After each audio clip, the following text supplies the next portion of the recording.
देना शुरू करें तो मैं तो गारंटी देता हूं कि कोई भी उन स्कूलों में नहीं जाएगा, सब आपके यहाँ भर्ती हो जाएंगे आके। क्योंकि गांव के विद्यार्थियों को जो ज्ञान चाहिए वो किसी स्कूल में नहीं है। आप उनको बताओ ऊसर जमीन को कैसे उपजाऊ बना सकते हैं, गोबर गोमूत्र कैसे उपयोग कर सकते हैं, खेती का उत्पादन कैसे बढ़ा सकते हैं, अपने को कैसे स्वस्थ रख सकते हैं, उत्पादन बढ़ा के रोजगार कैसे निर्माण होता है, ये शिक्षा देना अगर आप शुरू कर दो तो ये सब स्कूल थोड़े दिन में वीरान नजर आएंगे।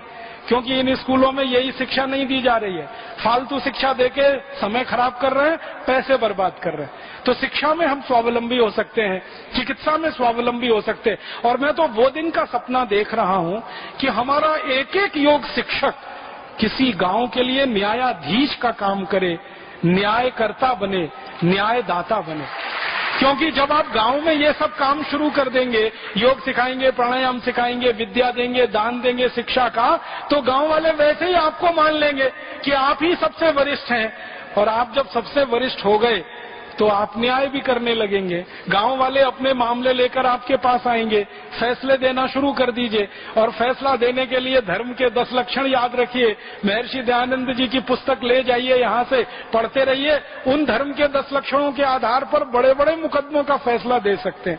और अगर ज्यादा गंभीर मुकदमे आए तो याज्ञवल्क्य संहिता हम आपको उपलब्ध करा सकते हैं, वो पढ़ लीजिए। भारतीय न्याय शास्त्र है, मनुस्मृति है।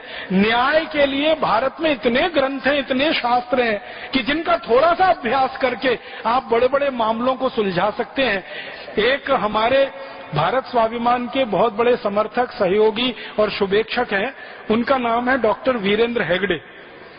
कर्नाटक में रहते हैं, धर्मस्थल में। मैं सबसे पहली बार जब उनको मिला था तो मैंने कहा आप क्या करते हैं? तो उन्होंने बहुत संक्षेप में कहा कि मैं न्याय करता हूं। मैंने कहा न्याय करते हैं मतलब? तो उन्होंने कहा मैं धर्माधिकारी हूं, न्यायाधिकारी हूं।